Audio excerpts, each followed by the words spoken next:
Welcome to the Holy Post. The U.S. Senate is relaxing its dress code so that senators can wear hoodies and gym shorts. But Senate staffers are still required to wear suits and ties. Is it a meaningless change, or the sign of larger cultural and institutional decay? Then a new study finds that 7 out of 10 pastors say their congregations are more fearful about the world and the future, which begs the question, are they really being shaped by the gospel of Christ, or by the fear that they're seeing in the media? And researchers asked religious Americans, what's the bigger problem today, actual racism or false accusations of racism? The responses are very telling. Then author Philip Yancey is back for the 25th anniversary of his best-selling book, What's So Amazing About Grace? He says our culture is even more divided and condemning than it was when he first wrote the book in the 1990s, and he examines why grace has fallen out of favor even among Christians. A quick reminder that there's a brand new episode of our special sub-series, Why I'm Still a Christian, out this week. It features historian and author of Jesus and John Wayne, Kristen Dumais. And Holy Post Plus subscribers have brand new episodes of Christian Asks and Getting Schooled by Caitlin Chess to look forward to. You can learn more and support all of the great content we're producing by becoming a Holy Post Plus subscriber at holypost.com. Here is episode 584. Hey there, this is Phil Fisher. Welcome back to the Holy Post Podcast. I'm here with Sky Jitani. Hi, Sky. Hi, Phil. And Caitlin Chess. Hi, Caitlin. Hi, Phil.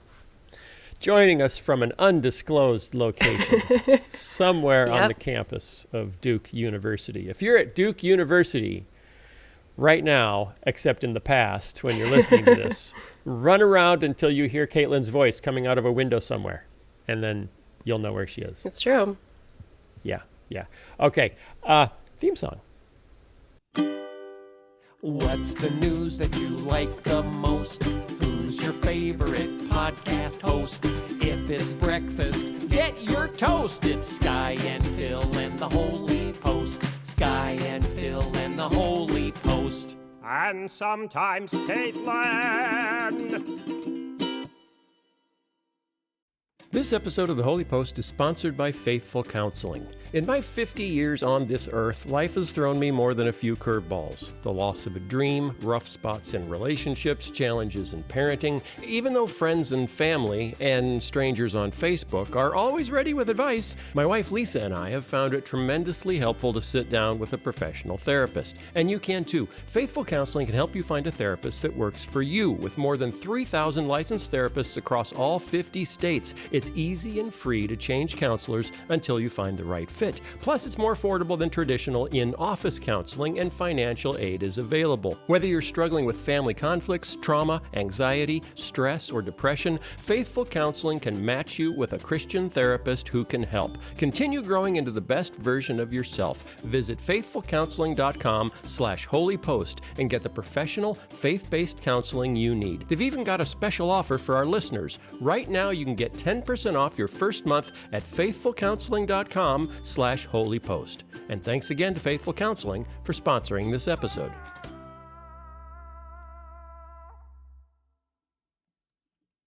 Caitlin, what's the most fun you had in the last 2 weeks?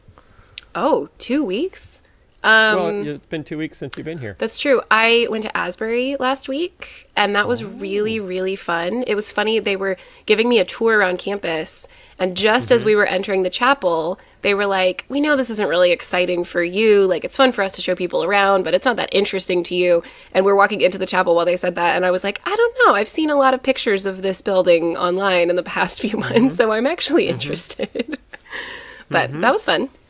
Did you feel something? Is it still there? Is the aura? Is the Holy Spirit still there? Yeah, yes. I think so. Yes. Yeah. Still lingering in the chapel? Are there any tourists stopping by to take pictures? I didn't see any, no. Okay. Is there a plaque on the wall to commemorate the Asbury revival? I don't think so. 2022? No? It's coming. It's coming, I'm sure. And Sky, what's the most fun you had in the last week since you were here a week ago? My oldest daughter came home for the weekend because it was my youngest daughter's homecoming. So we had all that festivity this weekend. Wait. And Caitlin, I should tell you that when my oldest daughter found out that you schooled me about Taylor Swift, she decided to continue the education and lectured me for most of the night and made me listen to all these different songs and explain this relationship and that. And then, of course, yesterday was the Bears-Chiefs game, and Taylor Swift was there because the new rumor is she's dating Kelsey. Everything is about Taylor Swift. Yes, I felt like I was completely immersed in Swift. Was there anything you liked? Of Taylor Swift. Yeah, was there anything you liked? Yeah. We listened. What was that song? The Man or I'm the Man? The What's Man. the one about the Man? The Man. I thought that was intriguing. Mm-hmm. Did you see the music I was video? Intrigued. No, she was going to make me sit down and watch the music video. My only real exposure to Taylor Swift is my wife and I watched her little pandemic special that she did for Netflix, where she played a bunch of stuff acoustically in a cabin. That was really good. It's like, wow, she's great. This is something. She's something. For those who don't know, Caitlin does a bonus show called Getting Schooled by Caitlin Chess, where I ask her usually Bible, theology, history questions, and you school me on them. And those are available for Holy Post Plus subscribers. But we recently recorded one where you schooled me on Taylor Swift. So that will be coming. I don't know when that's coming out, but it's coming soon if you're a subscriber. Oh boy! Also a theological topic. It surprisingly, yes. Really? It was. Well, now I'm intrigued. Can I get an advance copy so I can find out what the heck you're talking about? I'm sure Mike can get you an advance copy. Okay. Noted, Mike. Noted. Sky Jitani, we discovered in the last week, has an unusual preoccupation with the dress codes of the U.S. Senate. Sky? I do. Sky, would you like to tell us why this is a thing that came up? Just hold on a second. First of all, I didn't make this up. The Senate has chosen to stop enforcing its dress code, which has been there for a long time, that male senators have to wear a suit and tie, and there's some kind of corresponding thing for female senators. Pantsuit. Yeah, I don't know what it is exactly, but there were certain rules that when you're on the Senate floor, you have to dress a certain way. Norms. Right. And the senator from Pennsylvania, John Fetterman, famously goes around in a hoodie and gym shorts and sweatpants and that kind of stuff. Yeah. And so Chuck Schumer, the majority, whatever, Senate Majority Leader, Democrat, has decided, mostly for the sake of John Fetterman, to stop enforcing this decorum rule and dress code. Do we know why? Because it seems silly. Do we know why? I don't know why. I've heard different speculations as to why, but it seems kind of weird. And so I did this little mini rant on Twitter and Threads about... Always a good way to start your day. Yeah, but here's the thing. I understand dress codes are not the most important problem facing the country or even the government, and we're facing a shutdown here soon. There's all kinds of other problems going on. But I felt like the dress code thing was symbolic or a metaphor for the larger issue that I think is worth talking about. And so a lot of people took me to task for kind of going off about a dress code. What was your point? What point were you making? Okay. And then how were you taken to task? Part of what was in my head was something that Holy Post pundit Ryan Burge talks a lot about. I think he talked to you about it recently, Phil, which is the importance of institutions. And the way all institutions are sustained and the way they get their credibility is when the individuals involved in those institutions are willing to sacrifice part of their individual desire, identity, expression, whatever it might be, for the sake of the institution. And I gave two examples. One is the institution of family. Families exist because the participants in the family are willing to put the family ahead of their own personal desires and sacrifice for the sake of others. And then the other extreme kind of example of an institution would be the military. The military requires individuals to sacrifice, and Caitlin, you're a military brat, you might be able to speak to this. The military requires individuals to sacrifice some of their individuality in order to maintain the order and status of the military. And that's expressed through, probably most vividly, the wearing of uniforms. You actually give up your individuality in order to create a cohesive institution. And then there's regardless of... And then right in the middle, you have the Shriners with their funny little hats and their funny little cars. Yes. But all this to say there are norms. All institutions have norms, whether it's a funny hat and little bicycle or, the norms of the military or the norms of a family or the norms of a country or the norms of a legislative body like the Senate. That is what maintains them. And I think what's been happening to institutions all over the country, but maybe most explicitly, visibly in the government itself, is that individuals are exalting themselves above the institution.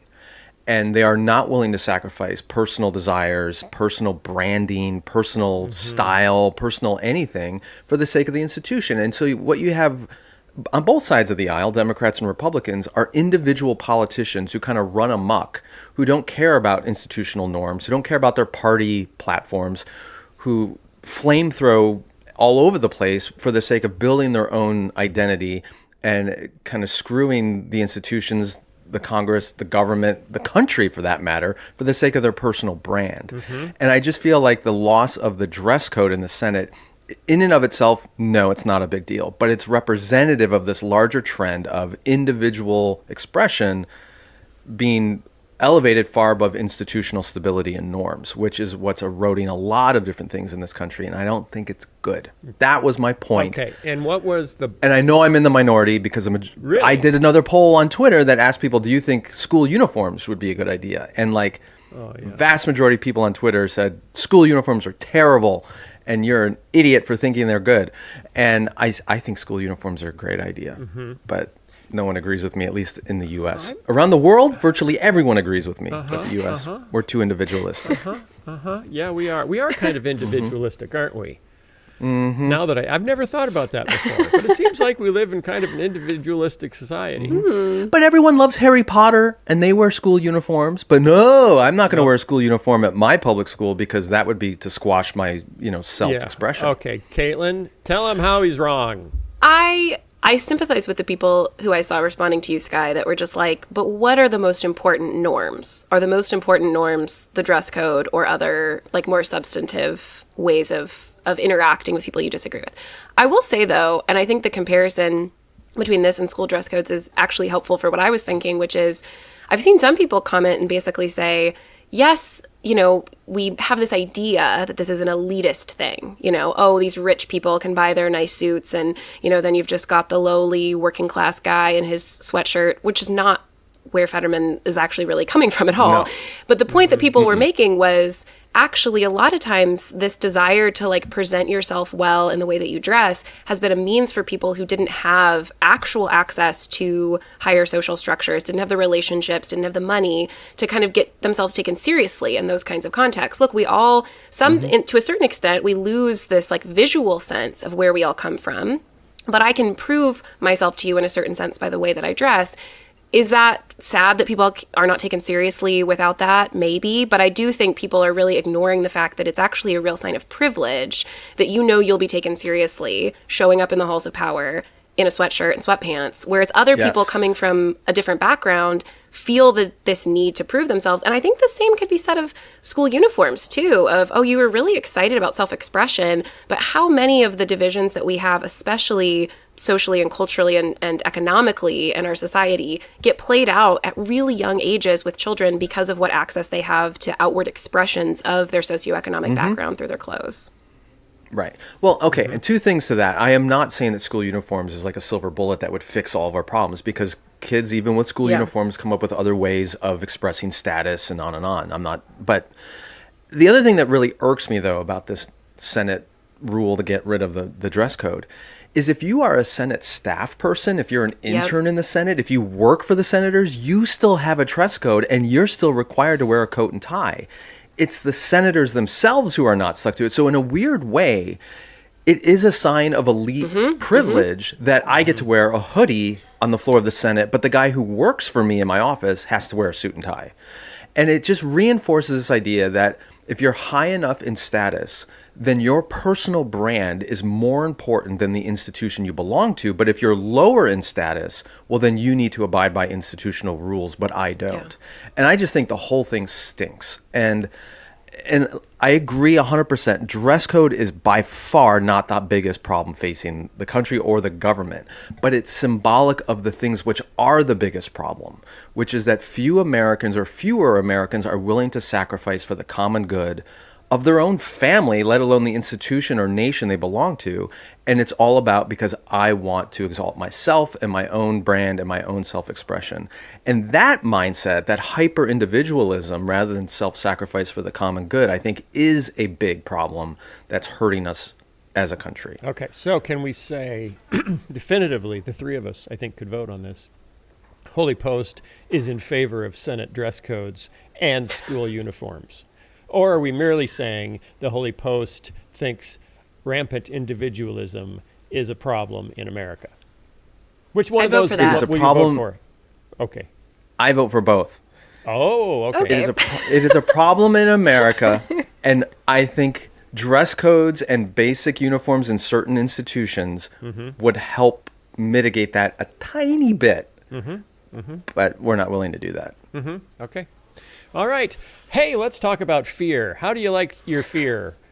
Served up warm, over easy, on toast? Nearly 70% of churchgoers have a growing sense of fear, according to Lifeway research. More than 2/3 of Protestant pastors, they didn't survey the people in the pews. They surveyed the pastors and then asked them to give their assessment of the people in the pews, which I think would qualify as non-scientific. But more than 2/3 of Protestant pastors have reported that there is a growing sense of fear in their congregations regarding the future, according to a recent report by Lifeway Research. 69% of Protestant pastors say they, quote, believe there is a growing sense of fear within their congregations about the future of the nation and world.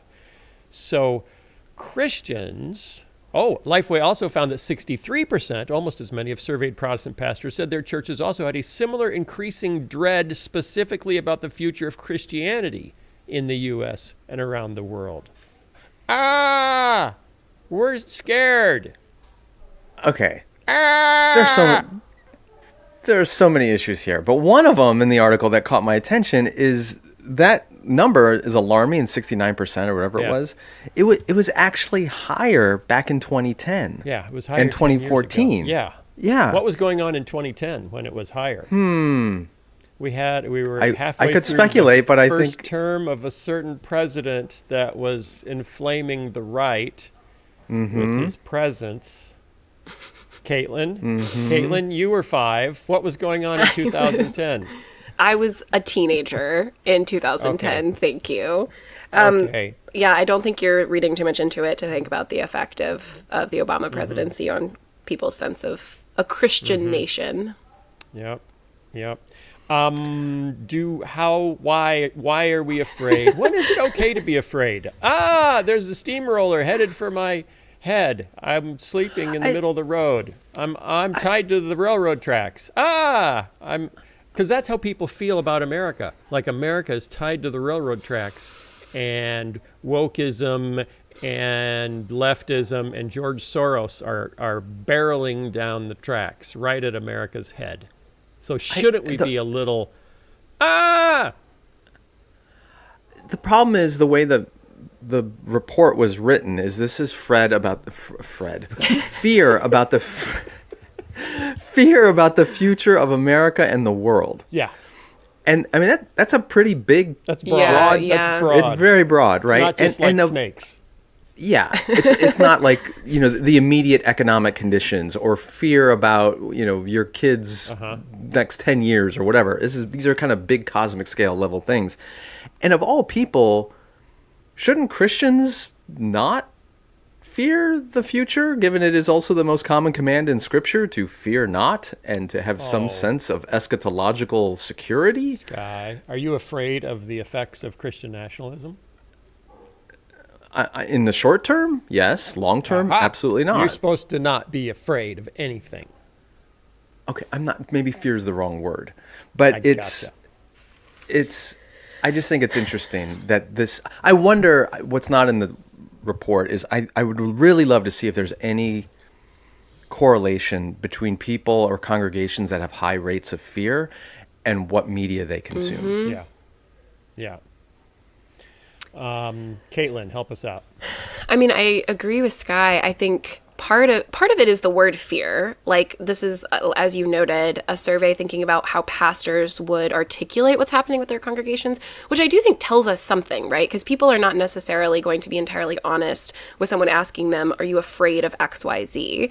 They might do what Sky did and be like, well, I'd use a different word, But I think a lot of pastors that I talk to get this general sense from their congregations, not that there are particular threats that they're concerned about. Like, they're worried about the way that their public school is changing, or they're worried about some policy in their community. But it does seem to be just a general fear of, like, things are moving in a direction that is bad for me, and I don't really know how to articulate even what it is, which actually I think is both caused by people who profit by people being anxious and afraid, but then can easily be directed in a particular direction. If it's just general fear of the future, or fear for my family, or fear for my community, it's not rooted in a specific thing that I have some ability to respond to, or that my community can respond to. That can just get exploited so much more easily if it's just general fear of some unknown threat. But I will also say, listening to this, I was thinking about how many pastors I know are trying to figure out how they respond to this. And one of the things that they think they should do is like, okay, let's identify what the fear is, and let's do a topical sermon about that thing. If you're worried about your kids, let's do a sermon about kids. If you're worried about the border, if you're worried about immigrants taking your jobs and the unrest at the border, let's do a sermon on immigration. And that could be the right thing. But I was in a church recently where I heard a sermon from a pastor that was focused entirely just on Jesus's command in the Sermon on the Mount to love your enemies. It didn't get very specific at all about particular political issues or social issues. It was just a preaching the gospel sermon that said, this is what is true of us. This is what is ultimately true of us, as Sky was pointing to. We have these kinds of hopes, and that changes how we interact with our communities.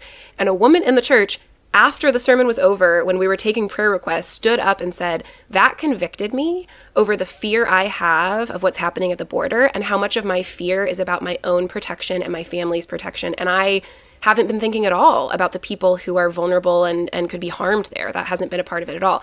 It like really moved me and shocked me, because it not only convicted me of like, I don't actually believe very often that the Holy Spirit convicts people like that, but I saw it happen and it was real.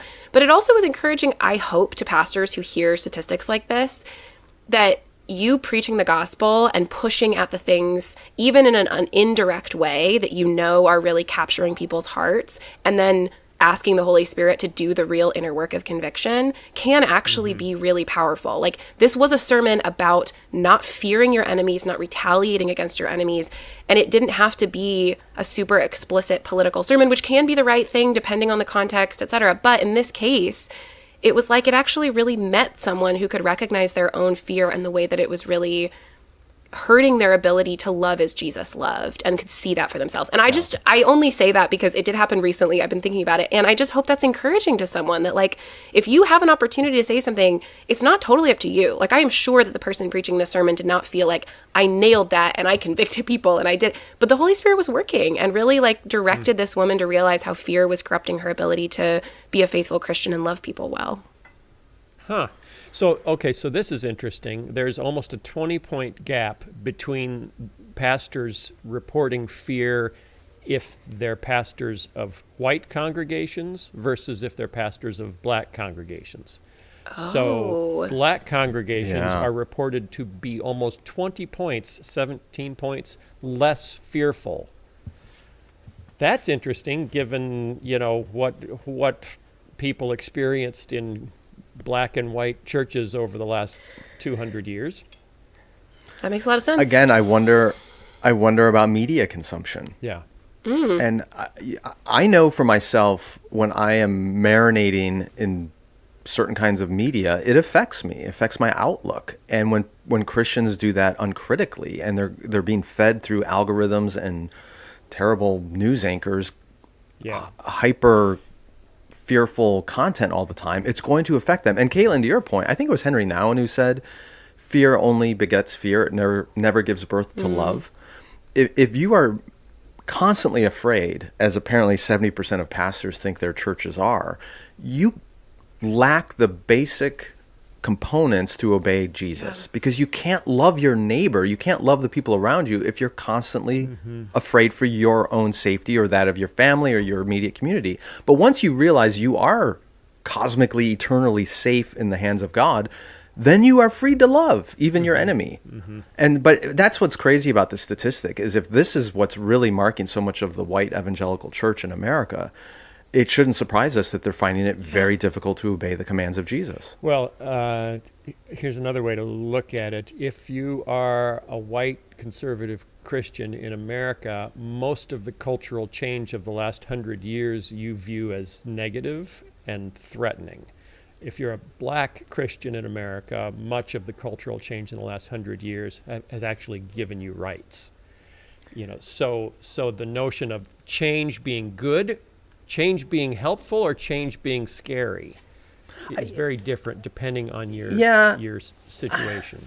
I get that, but I don't get that, because if you are a white conservative Christian and you look over the last 50 years and see that people of color have been given more rights or access to more opportunities in this country, But we don't see that in no way affects your well-being. That's not what we look at when we look at the last 50 years. We see feminism, we see Marxism, we see wokeism, we see gay rights. All the changes. We now see the transgender movement. So all the changes we see Roe v. Wade. The changes we see in the last 50 years are almost all considered bad by white conservative Christians. And the racial changes is like, yeah. We minimize those. We minimize those. Ironically, we also see a significant decline in violent crime over the last 50 years in this country. Do we see it, though? It is there. But that's my point. That's my point, is what we see is determined by the algorithms and news anchors that we give ourselves over to. And if they want to constantly feed us these threatening images all the time, it's going to warp your perception. So related to that, Caitlin, you have something to say? I do. I just think Or were you just looking for a breath? No. I do. I just think you were holding your breath. It was so exciting that you were holding your breath and you realized you weren't breathing. No, I also think it's also really important to say that if we're thinking more broadly about kind of theological differences over the last 200 years between white and black churches, especially the last 100 years, one of those differences is even evangelicals who have been often predisposed to think things are only getting worse and worse because of premillennial dispensationalism, and just because in general, as you've described, we kind of have interpreted many changes as negative. A lot of that comes in the aftermath of a significant period at the end of the 19th and early 20th century where we thought things were going to be so much better, where it's like, we're going to create the conditions of the kingdom of heaven on earth. And then the failure of that being really disappointing and really changing our orientation. I think it's significant that, for generally speaking, and there's no one single black church, but looking at the tradition really broadly, it's been true throughout their entire existence that it wasn't really possible to think, things are just getting progressively better. Because even those things that change that you described have not provided the perfect conditions under which their families are flourishing and their communities are safe. And so there's been a lot of historians that have done work on this and have looked at the theology and said some of this theology is also shaped by the fact that it was impossible for the black church to buy into either a progressive understanding of history, things just keep getting better, or a declensionist, things just keep getting worse. And actually, the conditions that they've been under have given them, I think, like a truly more Christian understanding of history, which says it's always going to be a mixed bag. There's always going to be great good and great evil. And it's incredibly presumptuous of us to think that we can make grand statements about the direction history's going in, or whether things are worse or better looking at it as a whole. And so I think that also has given a really helpful set of spiritual resources to say it's never been this orientation that things always get better, but that hasn't been paired with, as it has in evangelicalism, this kind of sense of, if we can't make things better and things are just getting worse, then we just don't do anything. We isolate, or we are quietist, or we kind of don't engage and seek justice on this earth because Jesus is just going to have to come back and fix it. It's always been paired with a certain amount of pessimism that we can really make things perfect on earth, that we can actually create conditions of justice by our own work, with the sense that, but we have to try. Jesus said that we should care for the material needs of our neighbors, and so we're going to. And I think that's like one of the most important things for us to learn from, is it is possible to have pretty low expectations for how much we will create perfect justice on earth, with a desire that for us to be faithful to Jesus means that we seek justice as best we can in the meantime. Right. What she said. What do you think? So speaking of fear of the future, Mike Huckabee, who not long ago won the Iowa caucus in the GOP primary, recently said if Trump loses this year, this next year, that whenever, yeah, if Trump loses. If Trump does not win in 2024, it will be the last election in America decided by ballots, not bullets. That's Mike Huckabee. Which is profoundly irresponsible Yes. thing to say. Yeah, so if Biden wins again, that's the end of voting in America, and then it's just going to be armed revolution after that. Do you think that would inspire some fear about the future in the people who listen to him on the Trinity Broadcast Network? Yes, absolutely it would. But it also, gosh, there's so many things wrong with that. But, and especially for somebody just who... pick 7. Oh my God. First of all, you got to consider the people who are hearing that. Some are going to see that as a moral justification for taking up arms if your candidate loses. Right. Even if he loses legitimately, even if there's no fraud in the election whatsoever. Right. But secondly, it's another sign, going back to my original thing about dress codes, it's another deterioration of norms. The norm in this country for 250 years has been the peaceful transfer of power from one president to the next, or from one government to the next. And here's a Baptist minister saying, we don't have to do that anymore if our guy loses. We can break that norm and we can take up arms against our fellow citizens if we don't like the outcome.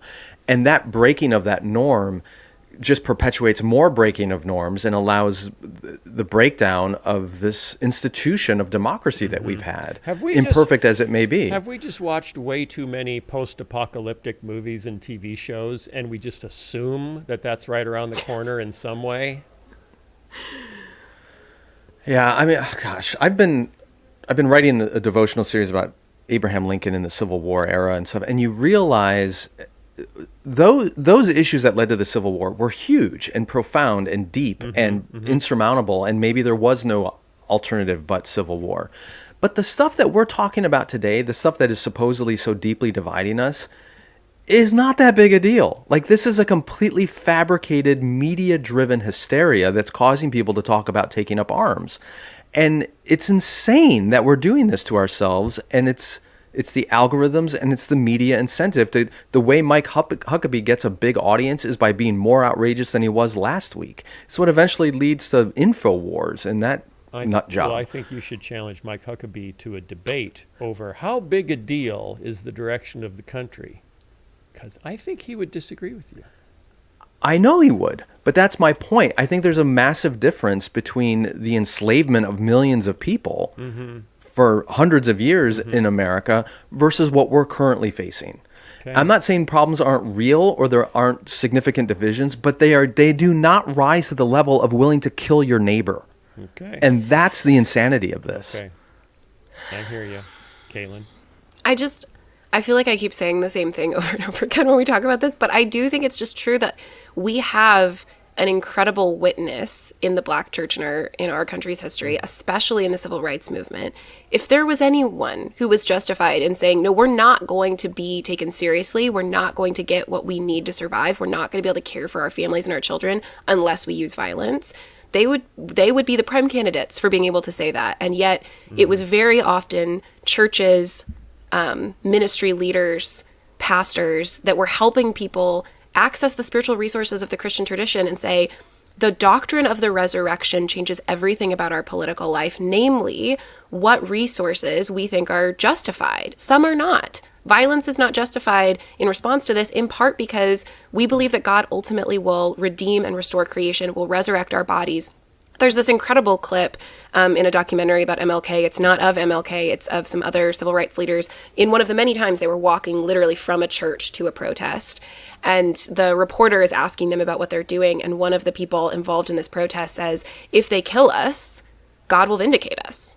And it was just this, like, I think really profound picture of of the theological truth that I think we are most missing in many white evangelical churches in the US. For all of our claims that it's like the liberals that deny the resurrection and we're the ones who take the Bible really seriously, I think we're functionally denying the resurrection in a lot of our political life, because we're saying we have to use the world's methods, whatever resources are available to us, violence, coercion, whatever is accessible to us to get what we need or what we think we need to survive, because we don't actually believe that God will resurrect us and redeem everything, which doesn't, that truth does not and has not in the past led to apathy or indifference. It has led to persistent political work that still refused unjust means to just ends, because God will ultimately secure the justice that we're seeking and will also honor us for even our failed efforts. If you seek justice earnestly, faithfully as a Christian, even if you don't see the policy passed or the politician elected or things made perfectly right in this world, in eternity, that work that you have done will be appropriately perfected and redeemed and brought in. This is the language in Isaiah. The kings of the nations bringing their gifts into the New Jerusalem. You can take solace in knowing that your faithful work will be honored and appropriately redeemed in eternity. And that means you want it to be good, faithful work now. You don't want to use the world's methods. You don't want to justify violence or coercion. You want to be faithful, even if you fail in the meantime. It does kind of stun me, because I do follow the Christian nationalism threads on Twitter just to see what people are saying and where it's evolving and moving. And what's clear is, if the people who believe Christians should take over the government, even if you have to bend the rules to accomplish it because it's God's will, if they succeeded, what they would use that power for is not ending poverty. It's ending drag shows. So it's such a narrow and specific view of what's wrong with the world. And it's not people starving. It's not racism. In fact, last story we'll have time to mention, I think. Pew just did a research asking Americans did a research, is that what I said? They did a big research. Yes, I'm going to go do a research I'm going to start saying that. I'll let you know how it goes. Hey, Dad, I did a research. Pew asked Americans which was the bigger problem facing the country when it comes to matters of race. People overlooking racism when it exists, or people seeing racism in places where it does not exist.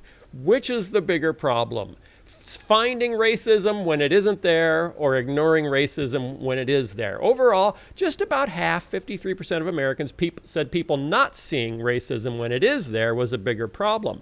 But I bet you have no idea where this is going. Among religious groups, however, white Christians are most likely to say claims about non-existent racial discrimination is the bigger problem, including 72% of white evangelicals, 60% of white Catholics, and 54% of white mainline Protestants.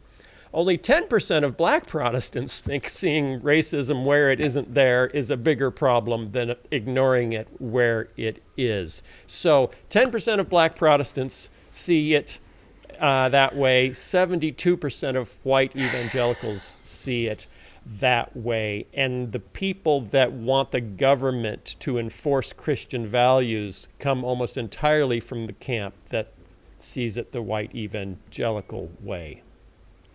But, I mean, not to dismiss the shocking reality of those numbers, yes, but isn't this simply a case of you're going to downplay the thing that you or your identity group might be guilty of? We all want to feel more righteous than we are. Okay. Yeah, but we're not just downplaying it. We are emphasizing the error of not looking at it the way you look at it. Yeah, but it was presented as an either or, which is the bigger problem. Okay. It reminds me of in the movie A Promising Young Woman, which is dark and violent, but I've never heard of it. Promising Young Woman? I've seen it. it. Sky, you should watch it. It's really good.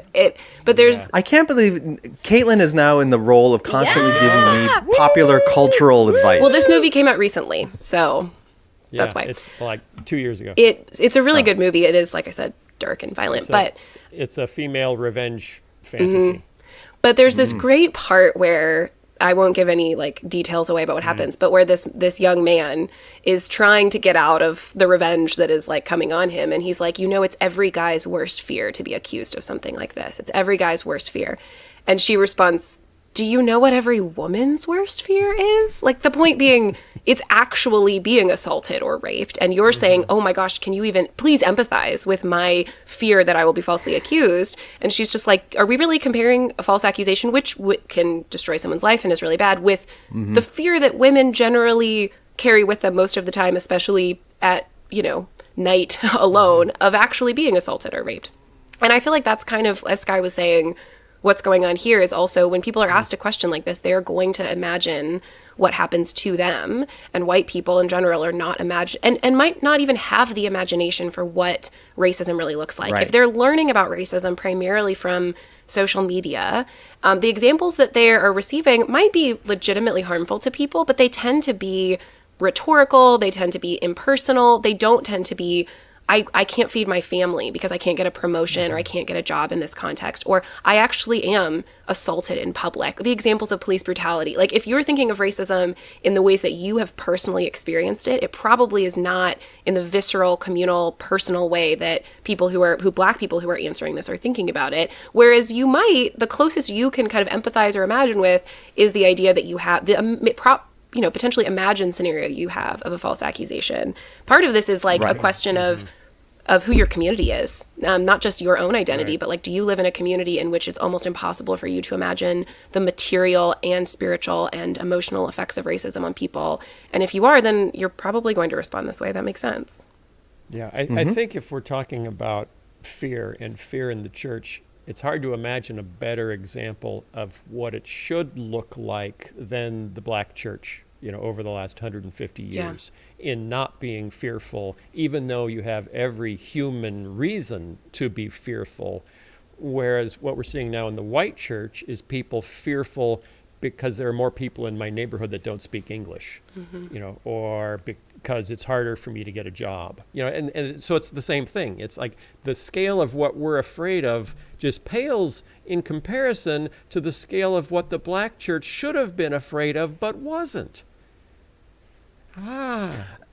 It sounds like the white evangelical church should heed the words of Roosevelt. We have nothing to fear but fear itself.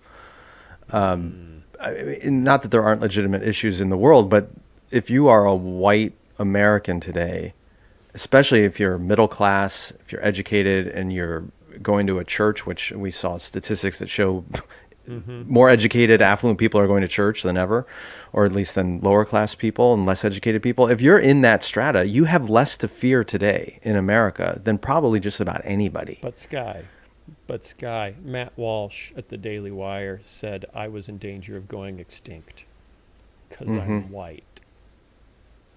Again, we come back to media. Do you want to be extinct, Skye? Is that what you want? I'm not worried about it. Just because you're only half white. So there's not enough of me. Yeah. I'm already on the list. All right. Don't be afraid. We had one more story we were going to cover, and Caitlin suggested it, and now I feel bad that we ran out of time before we got to Caitlin's story. So maybe we'll save it for next time Caitlin's back so we can discuss it because it's interesting. So my apologies for running out of time. Anyway, thanks for listening. Caitlin's book is out, The Ballot, the Bible, and the Ballot and the Bible. There you go. Bible and the Ballot. Those two words are involved. Ballot, Bible. Caitlin. Look what came. Oh, is that out? It's not out. No. It's out soon, but I got my copies. Oh, when's it come out? What's the date? October 17th, 18th? What If Jesus Was Serious About Heaven from Skye, coming out October 17th. And Phil's new book, How to Be a Podcast Host Without Actually Knowing What You're Talking About, coming out very soon. That would do well, actually. I bet that's a good idea. Seriously. Podcasting for Dummies. Hi. Okay, thanks everybody. Go to Holy Post Plus, and you can listen to Caitlin school Skye about Taylor Swift. Maybe next week. Might not be out there right now, but coming soon. Coming soon. Okay, hang around. We've got a great guest. See you next time. Bye. Today's episode is sponsored by Sundays. This is Phil. I have a dog. You have a dog. We love our dogs, and we gotta feed them something. Fresh food with human-grade ingredients is a better way to treat our dogs than that old bag of Whatever that stuff is, sawdust and cow bones, I have no idea. But fresh pet food is expensive and inconvenient, and that's where Sundays comes in. No, not the day. The new dog food company that makes air-dried dog food from a short list of human-grade ingredients. It's healthy, with beef, chicken, and digestive aids like pumpkin and ginger. It's convenient. Unlike other fresh dog foods, it's zero prep, zero mess, and zero stress. Sundays is shelf-stable and ships right to your door. And it's affordable, costing 40% less than other healthy dog food brands because they don't waste money shipping frozen packages. We've got a special offer for our dog-loving Holy Posters. Get 35% off your first order of Sundays. Go to sundaysfordogs.com/holypost or use the code HOLYPOST at checkout. That's sundaysfordogs.com/holypost. Upgrade your pup to Sundays and feel good about the food you feed your dog. And thanks to Sundays for sponsoring this episode. This episode is sponsored by Fast Growing Trees. Hey, when I was growing up in Iowa, we had a backyard full of trees, and I loved it. Trees and backyards go together like tomatoes and cucumbers that talk. Got a yard? Love to have more trees, but don't know where to start? You're in luck. The experts at Fast Growing Trees curate thousands of plants so you can find the perfect fit for your specific climate, location, and needs. You don't have to drive around to nurseries and big gardening centers. Fast Growing Trees makes it easy to order online, and your plants are shipped to your door in 1 to 2 days. Plants shipped to your door. What a world we live in. And with their 30-day Alive and Thrive guarantee, you can trust everything will be healthy for years to come. Holy Post listeners get 15% off your entire order when you go to fastgrowingtrees.com/holypost, but only through October 15th. That's 15% off at fastgrowingtrees.com/holypost. fastgrowingtrees.com/holypost. And thanks to Fast Growing Trees for sponsoring this episode. I am so delighted to have Philip Yancey back on the show. He was here back on episode 476 to discuss his memoir, Where the Light Fell, about his journey from the racist, fundamentalist, and abusive church of his childhood to discovering a life-changing faith in Christ. Today he's back to talk about the updated 25th anniversary version of his best-selling book, What's So Amazing About Grace. As you'll hear, when he wrote the book back in the 1990s, he was pretty sure it would get him canceled by the Evangelical Church because the book dared to violate political and cultural boundaries. But as Philip says, he was just following Jesus' example. And as you'll hear, he has some very interesting thoughts about why so much of the church seems more allergic to grace now than it did when the book was first released. What's So Amazing About Grace remains an incredible book, and Philip Yancey remains a gifted communicator of Christ's message. I hope you'll share both his book and this interview with people in your life who need to hear it. Here is my conversation with Philip Yancey. Philip Yancey, welcome back to the Holy Post. Thank you, Sky. Great to be here with you again. I'm delighted you're here. You, as we talked about before, you influenced me greatly as a writer, and I feel a little bit like I have followed in your steps, having been at Christianity Today and then writing books outside of that. So your experience has always been super informative, and your writing has been deeply impactful, not just to me, but to a bunch of other folks. Speaking of, you're re-releasing your best-selling book, What's So Amazing About Grace, and is this the 25th anniversary, the 30th, something like that? It is 25 years ago, and we found that some of the illustrations, allusions I use in the book are kind of outdated now. We hired a millennial, and she would go through and say, what is Yugoslavia? I haven't heard about Yugoslavia. Things have changed in the last 25 years, and not necessarily for the better. And actually, I think we're probably more in need now of grace than we were by a long shot 25 years ago. Yeah, we're going to get into some of that and how things have changed. But I want to begin with something you share in the new introduction to the book. And that is, you state that when you were turning in the manuscript for this book and sending it to your editor the old-fashioned way in the mail, you said to your wife, it's probably the last book I'll write for Christian readers, especially evangelicals. Why did you think this book would be the last you wrote for a Christian audience? I felt like it was quite edgy at the time. Looking back, maybe not so much, but I have a whole chapter in there on Bill Clinton, who was not the favorite of evangelicals. They were pretty angry about him. And I have a whole chapter in there on my friend Mel White, who had been prominent in evangelical circles. He taught at Fuller Seminary. He pastored a covenant church and ghost wrote for people like Billy Graham and Jerry Falwell and Pat Robertson. And then one day he revealed to me that he also had a secret life going on and declared himself as a strong gay activist and started picketing different Christian colleges and Christian organizations like Focus on the Family. So I told that story. I told that story of our friendship and how it put me on a search that exposed my own bias and ill treatment of LGBTQ people. And like a lot of other people, I'm still puzzled by the issue, but my friendship survived. And when I told those two stories, I thought, well, I guess I'm beyond the pale now. Evangelicals won't read this book. But they did. And as you say, it's the best-selling book that I've written. So when you turned in your manuscript and your editors looked at it, did they warn you about some of these stories, or did they have pause around Bill Clinton, LGBTQ stuff? I mean, this is the mid-'90s. Right. Were you warned about the possibility of losing sales or audience or reputation for broaching such topics? I was. We talked about it, and we knew it was a risk. But one of the things I learned growing up in a very conservative fundamentalist background, Sky, is where the landmines are. And the landmines, you have to be careful, and the way to walk through a minefield is to keep quoting Jesus, keep looking at Jesus. And I would try to do that. As I struggled with some of these issues, I would keep coming back. How would Jesus treat this person? Would Jesus blackball him and never speak to him again? Would Jesus write those kind of nasty letters to Bill Clinton? And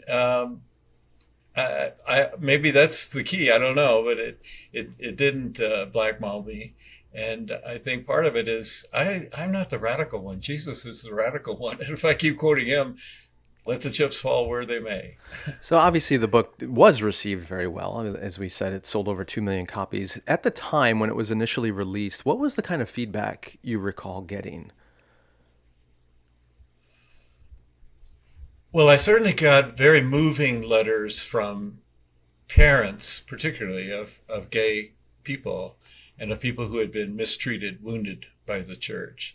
And it struck me that we have this kind of tendency over the years, starting with the Pharisees back in New Testament times, where we can become just as ungraceful as the people around us. Grace kind of cuts against that ranking we have where I'm better than you and I did something, I'm more deserving. And the Pharisees were great at that because they kept all 613 rules of the Old Testament and then added a bunch of their own. And Jesus turned to them. No one made Jesus more angry than the Pharisees, not because they were rule keepers. That was kind of irrelevant, but because they let their rule keeping get in the way of the message of grace. And they started looking down on other people.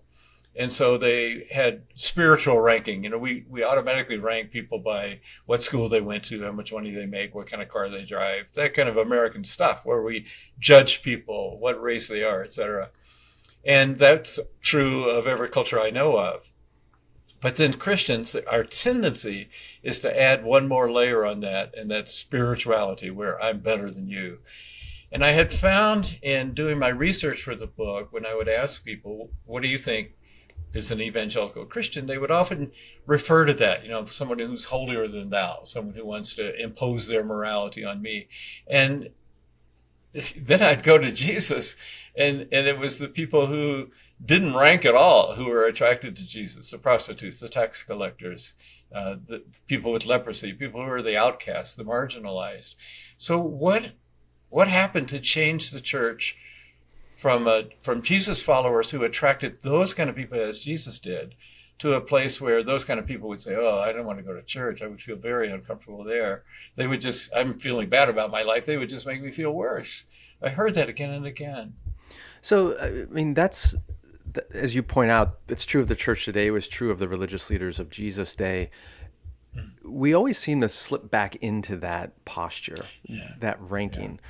So my question is, no one thinks they're the villain, right? The Pharisees didn't think they were villains. They thought what they were doing was in the best interest of God's holiness, of the restoration of Israel. They needed to hold to certain boundaries in order for God's blessing to come back, in order to throw out the pagan Roman occupiers. And I hear similar things today from people who you or I might say are rather ungracious, but they justify their actions because they're trying to protect, doctrinal boundaries, or they're trying to protect America from terrible evil, or deteriorating into immorality. And they always give some pious justification for their lack of grace. How have you learned to respond to people who really believe that their lack of grace is a sign of holiness rather than the opposite? Well, there are some issues that are worth fighting for, there's no doubt. And Martin Luther King was very, very helpful to me in sorting through those issues. And he would say, yeah, we have to fight on justice issues, but we use different weapons in the world. The world uses adversarial weapons where you demean and cut down your opponent. And politics is dirty. Everybody expects that. And he said, we have a different set of weapons, the weapons of grace, the weapons of love. So I'm commanded, he would say, to love the sheriff who's hitting me with the club, who's turning the dogs loose on me. And boy, it's hard sometimes, but that's my command. I've got to follow different rules. I will oppose that sheriff. I may even break the law of Birmingham by picketing or by encouraging a bus boycott or something like that. But I can't let that affect how I treat the person. The person is more important. And that was so critical to me in sorting through my relationship with Mel White, for example, because there were some things that I did disagree with and didn't feel comfortable around, and was in those days rather ignorant about. But what I knew was Mel was one of my friends, and somehow I had to come to terms in a way that would keep my friendship intact, which fortunately it did to this day. I'm glad you bring up King, because he's been so deified and exalted by all different sides of the political spectrum. But at the time of his life, and certainly of his death, he was one of the most hated people in America. He was vilified in many circles. And as much as his rhetoric of nonviolence and love of one's enemy is now exalted, you even point out in the new introduction of this book that there's not much tolerance on either the right or the left today for things like forgiveness and redemption, and the proliferation of cancel culture has made everyone less likely to follow the instruction of King in using a different set of tools in standing up for justice. Why do you think we've lost that? Why are we so reluctant to show kindness and forgiveness and mercy towards those we see as our opponents? I'm not sure we're going to know that for a while, just looking back on this history, but we do see that the general civility of our culture has changed. Look at Congress. 25 years ago, they were still saying things like my right honorable opponent. And then came the election of, was it 2016, where one candidate called her opponents a basket of deplorables, and the other candidate called them human scum and deranged. That's a long way down from my right honorable opponents. And we've done that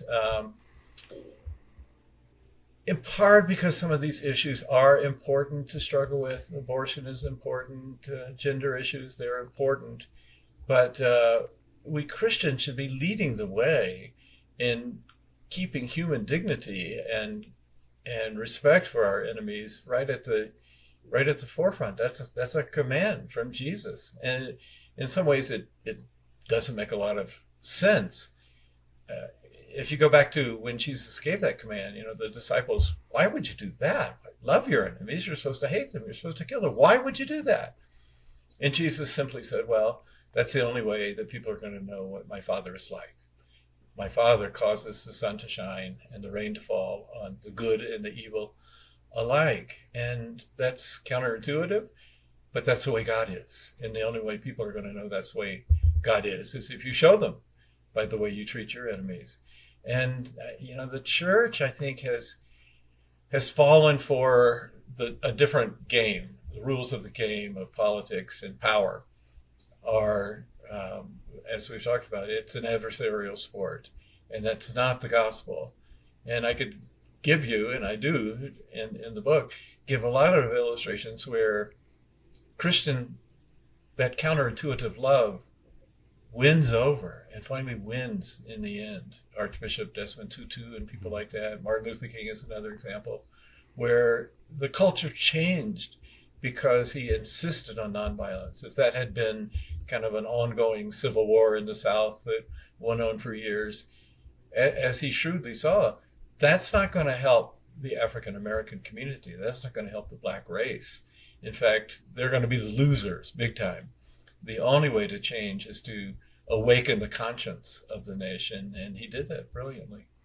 So, I mean, this dynamic of grace has always been countercultural, and going all the way back 2,000 years. I recently interviewed Russell Moore about his new book called Losing Our Religion, and he recounts the story there of hearing from pastors more frequently in recent years who are being confronted by their own church members with things like, pastor might say something like, love your enemies or turn the other cheek, and church members will come up to them and say, where did you get those liberal talking points?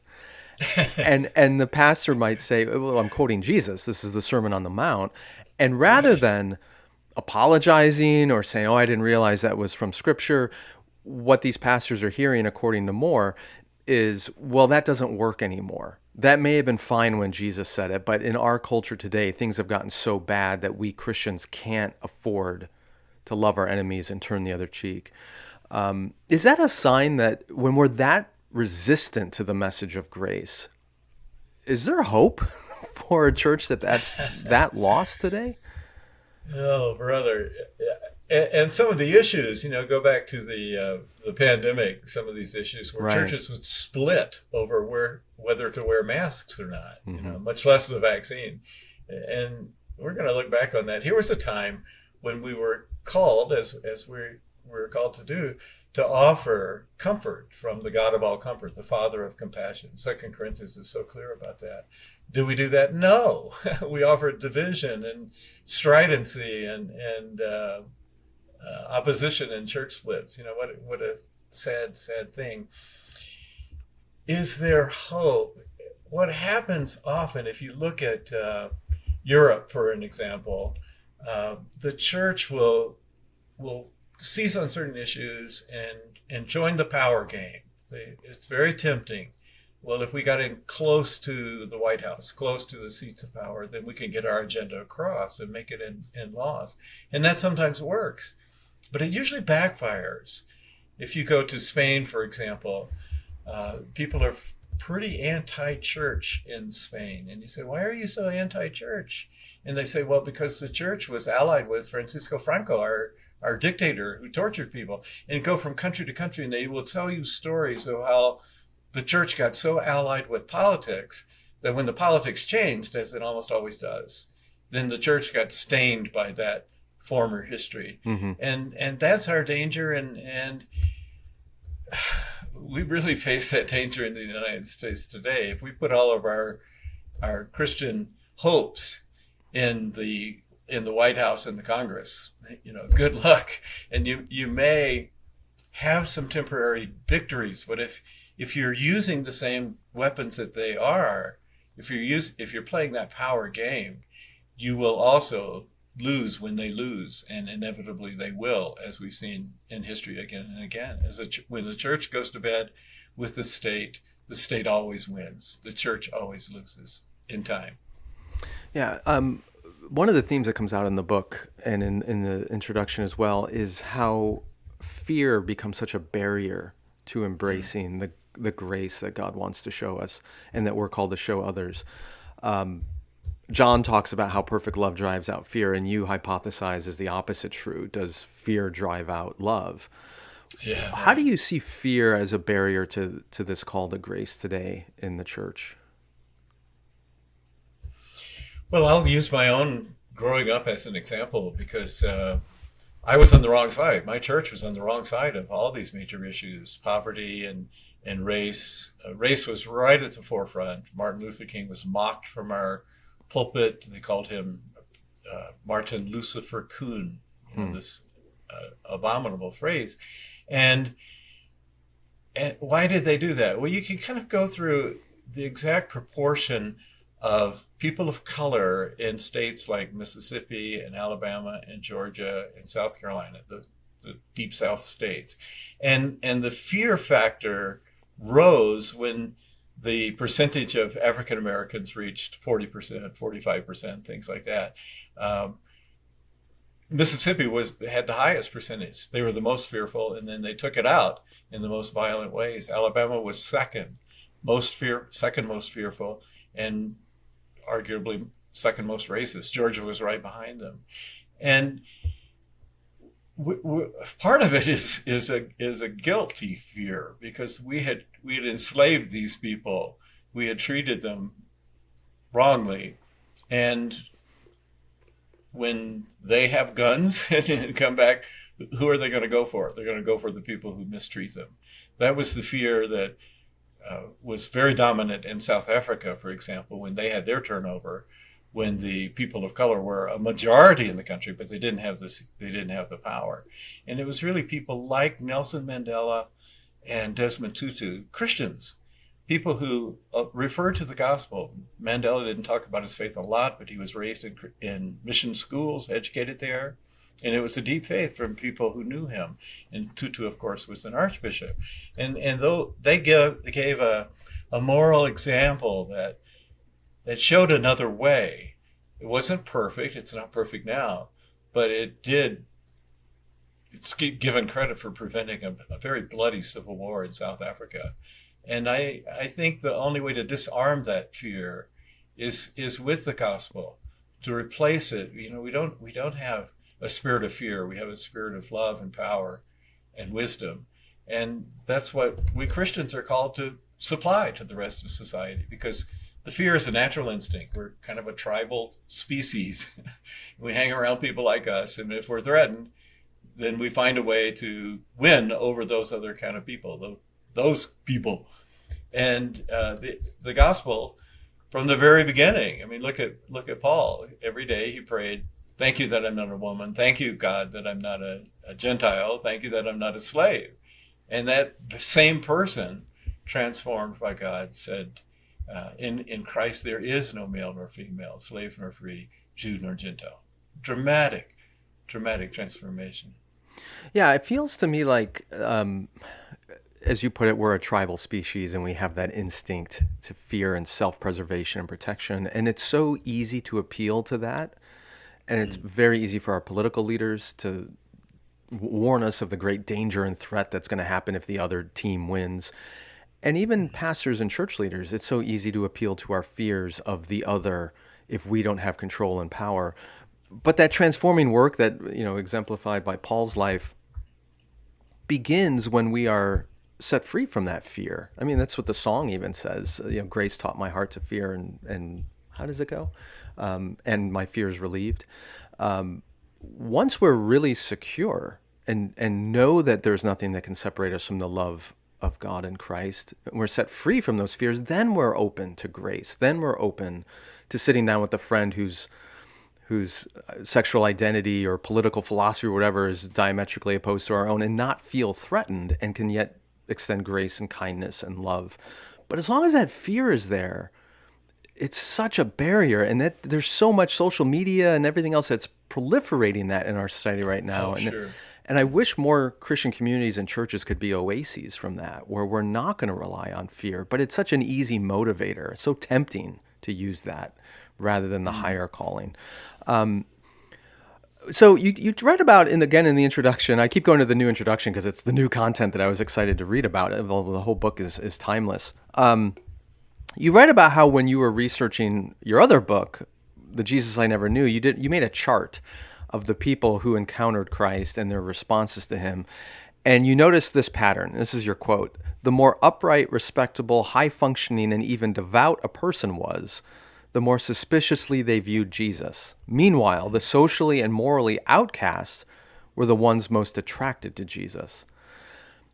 Is that still true today, given the so much of the church has marketed itself to be appealing to sort of middle class, affluent, respectable, powerful people. Are we still able to engage the marginalized and the outcasts in the American church?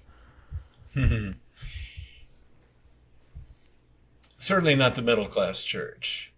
If you go, I was in Chicago for 20 some years and knew some of the inner city work going on in Chicago. And much like in the South, when I was growing up, the church was the place where African Americans got their juice.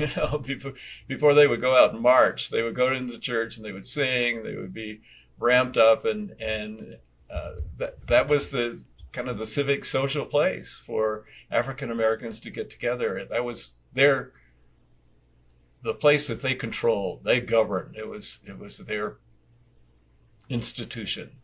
And that's still true in the south side of Chicago, various places like that. You can see these storefront churches. I've been to them. They're not boring. They're much more interesting than my church. They're rousing. You go out of there inspired, and you see the people who come in, and they do feel, I am welcome here. This is a place where I'm welcome. There are other places where I don't know how to act and I'm mistreated, but here I'm welcome.